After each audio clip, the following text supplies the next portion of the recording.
Dernier chapitre ce matin de notre série sur la recherche en Suisse et les chercheurs qui l'incarnent.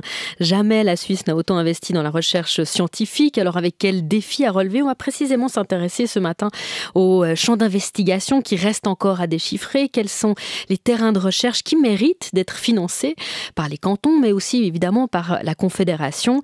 Nous recevons ce matin Martin Grandjean. Bonjour. Bonjour. De l'Université de Lausanne. Vous êtes historien, vous êtes chercheur et c'est là un nouveau terrain en humanité digitale. Vous êtes en deuxième année de thèse, donc vraiment dans ce moment de la recherche où il s'agit vraiment de trouver les moyens pour assurer son avenir. Alors évidemment, on va commencer par les humanités digitales. Moi, j'ai dû googliser tout ça parce que quand même, on a les ordinateurs qui nous servent à cela. Définition sur le web, les humanités numériques sont un domaine de recherche et d'enseignement à l'intersection de l'informatique et des arts, des lettres, des sciences humaines et des sciences sociales.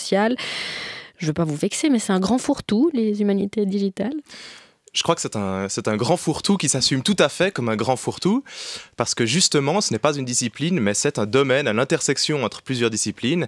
Et le dénominateur commun entre toutes ces disciplines des humanités, comme cette transdiscipline en porte le nom. Sciences humaines, humanité. Sciences humaines, exactement. Voilà, oui, on a le problème de la compatibilité avec les autres universités francophones qui appellent ça peut-être des fois différemment. Donc on s'est fixé autour du terme humanité. Mais le dénominateur commun, c'est le recours à des outils du numérique, des outils des technologies et des sciences de l'information qui nous parviennent maintenant grâce au dernier développement de la science, et l'appropriation d'une partie des savoir-faire de ce qu'on appelle d'habitude les sciences dures, qui vont maintenant entrer en dialogue avec les sciences humaines. Donc si je comprends bien, Martin Grandjean, n'importe quelle discipline, n'importe quel chercheur, que ce soit en biologie, que ce soit en sociologie, en politique, en histoire, peut faire de la recherche en humanité digitale. Il s'agit d'utiliser ces outils. Exactement. Il n'y a pas de carte d'adhésion. Il y a même beaucoup de chercheurs qui utilisent des outils numériques sans pour autant s'affilier ou dire qu'ils font des humanités numériques. Mais ça regroupe quand même un certain nombre de personnes qui s'interrogent sur ce que ces nouveaux outils changent de nos disciplines traditionnelles. Alors quand on parle de ces nouveaux outils, on connaît en tant qu'utilisateur, bien sûr, en tant qu'usager du net, certaines révolutions comme évidemment les médias sociaux. Ça en fait partie.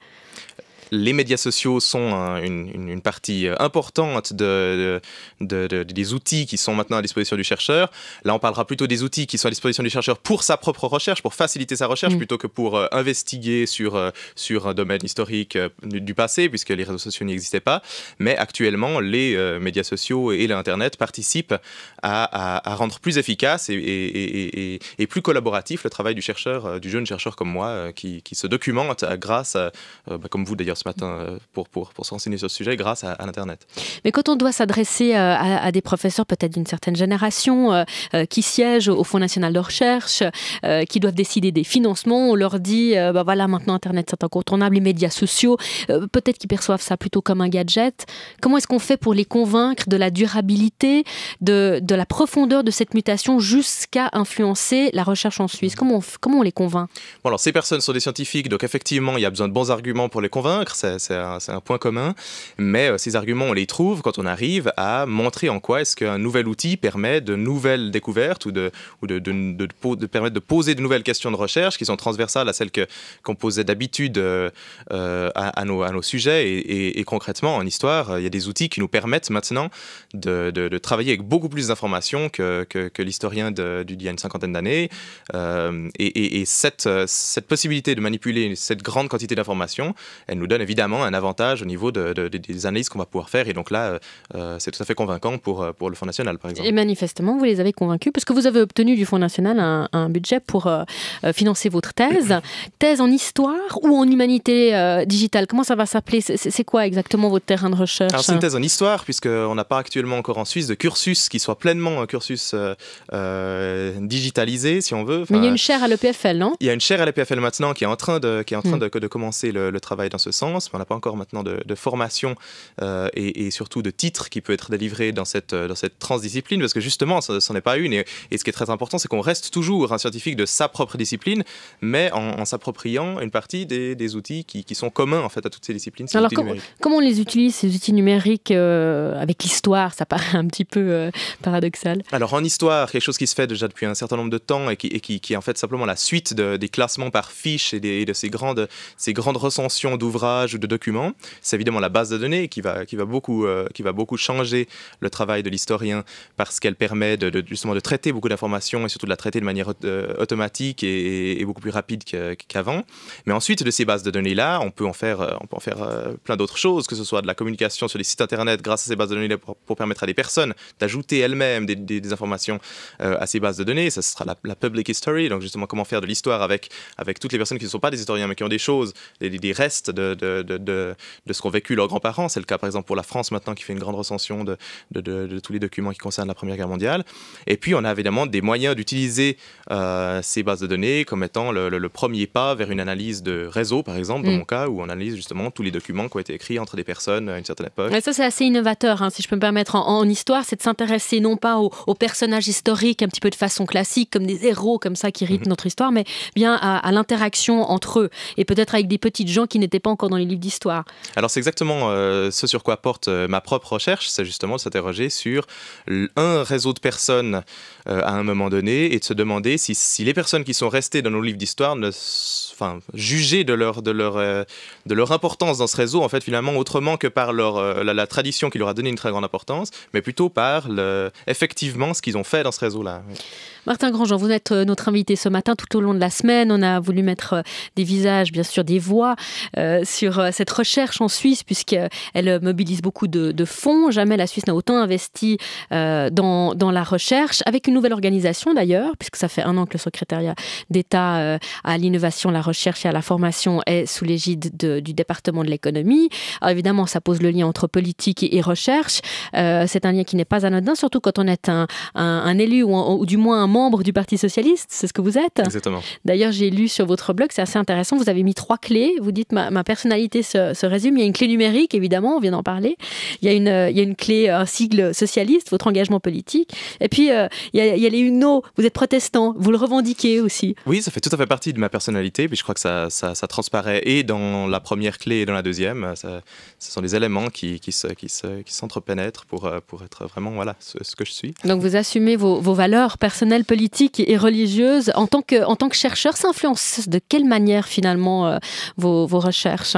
Bon, ça c'est un grand classique. Je pense que tous les chercheurs, et d'autant plus en histoire, qui est une discipline qui est très marquée par l'idéologie des personnes qui la pratiquent, toutes les disciplines sont marquées par le point de vue du chercheur et ses propres valeurs. Moi, je pense que c'est important, plus que de chercher la neutralité, du moins de montrer ce qu'on croit et de le communiquer. Et c'est pour ça que j'expose justement ces quelques éléments pour que le public qui me lit sache que j'ai cet arrière-fond. Maintenant, je pense qu'effectivement, tous les grands exemples de réalisation scientifiques de ce siècle montrent qu'elles sont très très liées aux valeurs des personnes qui les ont produites. Et dans le cadre de l'histoire, la dernière en date est évidemment le rapport Bergier, qui est l'exemple type et l'exemple le plus suisse de ce en quoi finalement l'histoire ne fait pas l'histoire du passé, mais montre des choses sur le présent et sur les personnes qui la font et sur la société qui la vit, quoi. Alors, cette année 2014 de commémoration, il y aura peut-être non pas des rapports, puisque c'est moins politisé pour la guerre 14-18, mais enfin des commémorations historiques aussi du côté de Genève, qui posent toute la question de la révision de ces pages d'histoire par le politique. Qu'est-ce que le jeune chercheur socialiste que vous êtes pense de Johann Schneiderman, conseiller fédéral d'économie, mais qui est aussi votre conseiller fédéral, puisqu'il s'occupe de la recherche et de la formation. Ça vous choque de travailler, entre guillemets, pour un département de l'économie? Bon, ce que je pense de lui, finalement, assez peu de choses, je pense, à titre personnel peut-être, mais j'attends surtout de voir les fruits de cette nouvelle organisation pour pouvoir en juger. Mais ça fait 1 an maintenant. Pour l'instant, il y a évidemment d'une part le constat que dans une organisation gouvernementale, il faut retravailler la répartition des départements et les services qui passent d'un endroit à un autre, pas forcément pour des raisons évidentes pour le grand public, mais peut-être simplement pour des raisons administratives ou d'équilibre entre les départements. Et puis, évidemment, il faut se poser la question de savoir si ce nouveau service va être aussi dépendant qu'on pourrait croire qu'il va l'être du département de l'économie. Et puis ça, évidemment, c'est une crainte que je pense qu'une partie des chercheurs partagent, mais je pense aussi qu'il faudra juger sur les premiers résultats, sur les premiers éléments. Ouais. Mais quand le politique dit, parce que c'est un petit peu ce qu'on a entendu du côté de Mauro Dell'Ambrogio, que la science doit être utile, elle doit servir à la société, elle doit servir peut-être à l'économie même, qu'est-ce que vous répondez en tant que chercheur ? Alors moi, je pense que tous les scientifiques sont d'accord avec ça. Je pense qu'effectivement, leur premier but, leur premier engagement, c'est d'être au service de la société. Les élus ont dit au moment du boson de Higgs, pourquoi est-ce qu'on investit autant ? Ça sert à rien, c'est vraiment de la science pour la science. On ne sait pas à quoi cette découverte va servir en dehors de la connaissance pure. Oui, mais indépendamment de ça, justement, il y a aussi toute cette tendance qui dit que finalement, à partir du moment où une science est utile, elle a perverti son idéal de science pour la science, justement. Alors évidemment, c'est difficile à justifier quand il s'agit d'obtenir des financements de la part du politique qui va chercher une question de rentabilité. Je pense évidemment que les sciences dures ont moins de soucis de ce côté-là, puisqu'elles trouvent plus vite des portes vers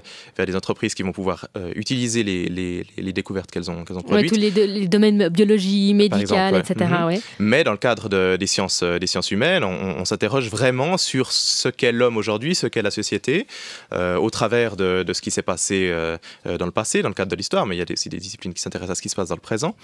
Et je pense que la société a quelque chose vraiment à en tirer, et pas en termes économiques, mais plutôt en termes de vie ensemble, de structuration de la société autour de valeurs communes et autour de l'histoire. Alors, on va peut-être creuser ça, parce que c'est un petit peu votre credo de dire que ce qu'on appelle les sciences molles, c'est-à-dire les sciences humaines, sociales, ont plus de peine effectivement à trouver des financements, précisément parce que la question de l'application, de l'utilité se pose. D'ailleurs, Mauro Dell'Ambrogio, lundi, au micro d'Alexandra Cohen, on lui disait dans quoi est-ce qu'il faut investir pour l'avenir. Il a cité l'astronomie, biologie, physique, il était vraiment dans les sciences dures.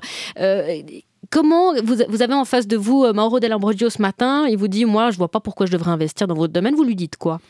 Que les seules choses qu'on garde de la civilisation grecque est leur culture et pas leur découverte scientifique, je pense, en termes de sciences exactes. Mais qu'est-ce que, en tant que société, réformé, la culture grecque, on la cite toujours de la même façon. Leurs sciences ont permis de développer la nôtre, mais c'est toujours leur culture qui va être citée. À mon avis, on a quelque chose à laisser au suivant en termes de culture. C'est un outil de cohésion sociale.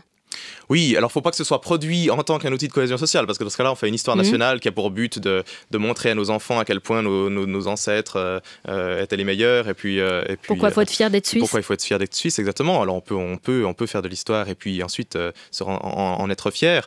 Je pense que l'histoire, de manière générale, est une sorte de journalisme du passé qui permet d'éclairer les zones d'ombre de ce qu'on n'a pas encore compris et qui pourront nous amener à une meilleure compréhension de ce qui vient. Martin Grandjean, vous êtes notre invité ce matin pour ce dernier épisode consacré à la recherche en Suisse et aux chercheurs, chercheuses qui l'incarnent. Vous êtes financé pendant combien de temps ?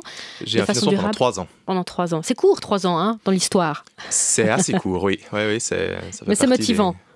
C'est plutôt motivant, parce que motivant, c'est en particulier l'aspect passionnant de la recherche, évidemment. Oui, et puis...